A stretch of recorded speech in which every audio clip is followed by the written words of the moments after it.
Hi, this is Visit Pro 3 channel. In today's video, I will show you how to stop people reusing your content on Instagram.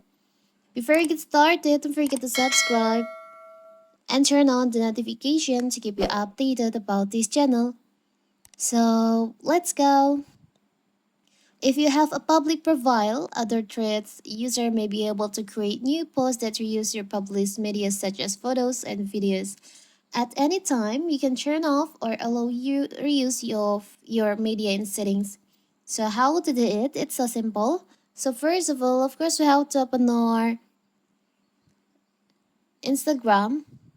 Now you can just tap on your profile. Tap on the upper right corner, the three lines over here.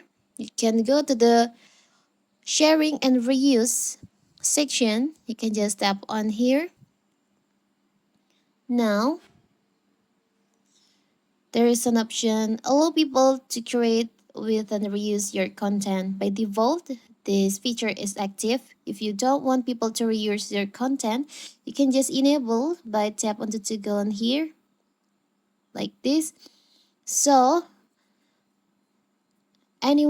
people won't be able to create with all part of your posts and reels in remixes, sequence, templates, or stickers and download your content as part of their posts or reels. It's so simple, right? So that is how to stop people reusing your content on Instagram. Don't forget to like and subscribe and turn on the notification to keep you updated about this channel. Thank you and see you.